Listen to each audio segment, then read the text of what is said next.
Join me today in one of the best team compositions that I have tried out this season in Open Great League, and that's mainly because of Whiskas and Vigoroth forming a pretty solid core. As my closer, I decided to add Skarmory because the other two Pokemon can really handle the weakness that we have on those electric types, so in return we can protect our Skarmory with Vigoroth and Whiskas, covering the weakness that Skarmory is having from those steel types. Overall, this team will be looking pretty great for the entire meta, and over here, as you can see, my opponent might reach to the Aerial Ace, but we can somehow survive it and have the upper hand with the Body Slam. Able to deliver here the Fatal Blow, so they have to block. This is absolutely crucial for us, and now whatever they throw can easily be handled by our typing, because Gligar is still gonna lose right straight and square to our Skarmory. I'm gonna get here to the Brave Bird because I know they're not gonna block at all,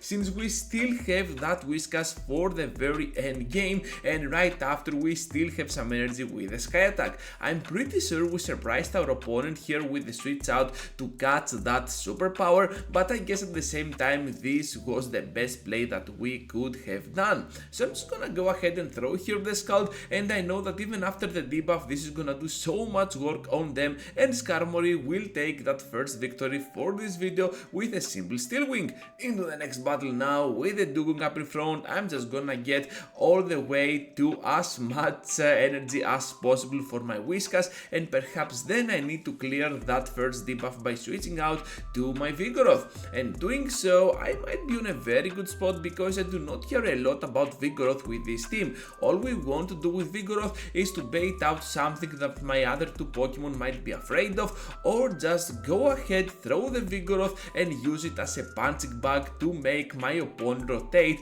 if they do not want to, at least. So here comes now my Whiskas over that Vigoroth, and before they reach to another Body Slam, I have access here to the Mud Bomb and one more before they get once again to that Body Slam. This time they want to spend 2 shields in the process, which is absolutely fine by me, and I know that one move can easily be taken for my Skarmory, so I'm not gonna spend any shields at all. Right on the CMP now, against the Dugong, we managed to land the big nuke. Vigoroth returns into the game, so it all depends on what might be lying at the very end, and with that 2 shield flex, we're gonna take a fantastic victory because my opponent realizes that even after the double debuff from the double Brave Bird, we still cannot be farmed down by those Psycho Cats. That was an absolute win for us, and now let's keep going into another bad lead, this time up against Shadow Feraligatr. Good news here is though that this might be a bad lead, but at the same time we can do so much damage with that Mud Bomb, and obviously we can outspeed to the second move because they always need 5 of those fast attacks to get to that Hydro Cannon,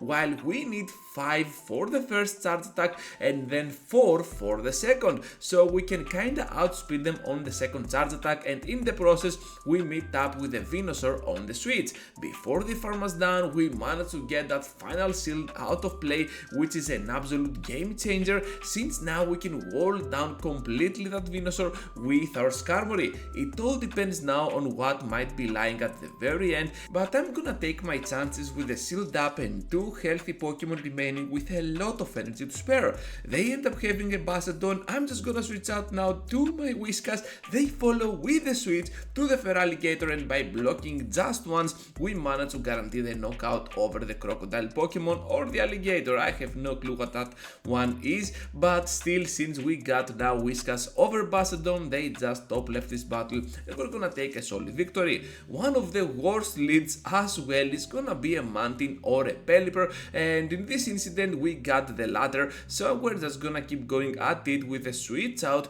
to our Vigoroth. Over here perhaps we could survive one Weather Ball, perhaps not, but I did not want to risk it at all, so now I'm just gonna go ahead and throw the second Rock Slide, as you can see here, with back-to-back action. At some point they might be able to completely farm us down, but to my surprise we survive with just a glimpse of HP, and we managed to deliver some extra pressure on their end. I'm not gonna get into the battle with my Whiskas yet, because I know that even being that that low, we will never farm them down with our mud shots. So instead I decide to tank all that energy on my Skarmory and kinda have the upper hand over their backline with my Whiskas. But they end up having a Pokemon like Guzzlord and that Registeel, so we're not looking that great on the alignment. All we need to do here is to block the next Dragon Claw and hope for the best so that we can land at least one Mud Bomb over that Registeel. But to do so, we need to sacrifice our final shield, which is kind of a game changer here, since now we might be able to drop a Mud Bomb, but it is never gonna be enough for that Registeel. So over here I will try to go ahead, switch out to my Skarmory, go for the Brave Bird. The Lock-on still do 1 damage, but at the same time we're getting severely low at a point that we have nothing else to throw.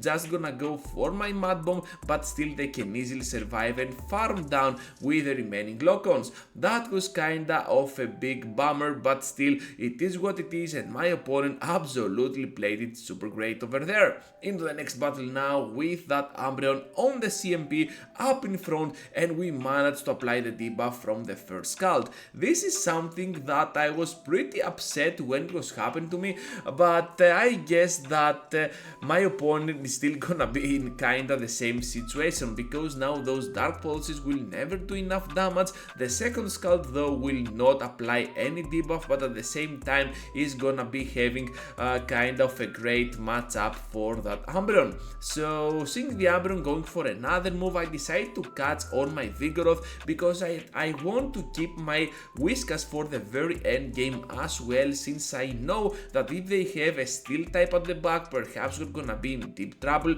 or something like a Lander to say at least. So by protecting my Whiskas here, we managed to have kind of a mediocre switch to that Azumarill, and we're gonna go down eventually to those bubbles. Once again, as you have just seen, I'm not gonna spend any shields on my Vigoroth. I'd rather spend them on the other two Pokemon, either on Whiskas or Skarmory. So now with the Scald, we're just gonna apply a little bit of extra pressure on their end, but they end up having Venusaur, but it's still kinda good for us, because not only they are walled down here by my Skarmory, but at the same time they get the debuff on their end, which means that that little damage that they're gonna throw is still gonna be even less, so we're just gonna count on it to completely farm down in the process. A third Frenzy Plant is imminent, but as always Skarmory is gonna have the upper hand. Now with the Umbreon coming into the game, we're just gonna throw some Sky Attacks, and now another one to start getting some shields out of the game. So I guess here that all we need to do is to throw a couple of Charge Attacks, one for the shield, one for the knockout, but I decide to switch out to my Whiskas because I want to have the upper hand no matter what. But I guess that at the same time Azumarill cannot get to back-to-back moves, so they realize that and still back out from this battle. Into the next one now, trainers, with that Skarmory up in front. This is always a mediocre matchup because we both resist each other's fast attacks, so we're just gonna stay in there with our Scald and try to apply the debuff as much as we can, but the first try was not that successful. So my opponent is staying in there and then switching out, trying to catch one Scald on the Dragalge, but this is a terrible play, as you can see, because not only they did not catch, but also we can start threatening some crucial shields out of play with our ground moves. So now with Skarmory coming into the game, I can easily farm down before them getting to another charge attack. Now they have the return of Skarmory, and I'm not gonna throw any energy yet. I want them to throw first their charge attack, and then I will go for that extra mile in my Sky Attacks, because as it seems they have a fighting type at the back, the Sky Attack to get the shield, and the Brave Bird for the nuke over that Hakamo and its whole family to delete it out of existence, so they eventually back out and get another severe victory for our team. Into the next battle now with a Charjabug up in front. Whiskas here is definitely gonna have kinda the upper hand, but still still we're gonna struggle if they're gonna get to a proper switch, and Azumarill is one of those Pokemon that my team doesn't have a clear answer. So what we need to overcome this obstacle of Azumarill is to go ahead and use a little bit of synergy between our individual picks. So over here I'm just gonna get my hands on the Brave Bird, but my opponent was definitely expecting this. Now Chargeback returns into the battle, and I'm just gonna get to the Sky Attack to do some cheap damage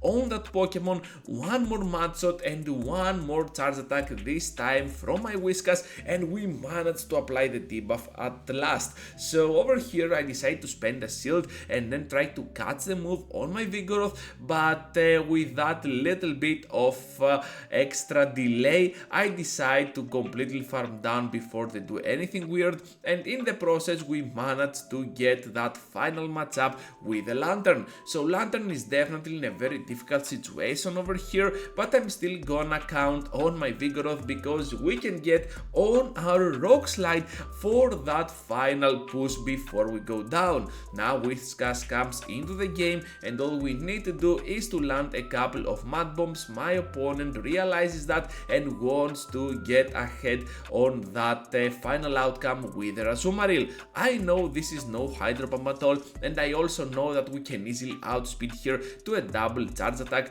but to be fair, what we need at this point is a triple charge attack, the Tremble for the win. Here comes the move, and one more before we faint on that final bubble. Whiskas for the win, being turned from an amazing leader into an even more amazing closer. That is gonna be all for today, trainers. Thank you for watching and for sticking around till the end. It really means a lot for my channel. But before you go, leave a huge like, subscribe to my content, and I hope to see you all into the next one.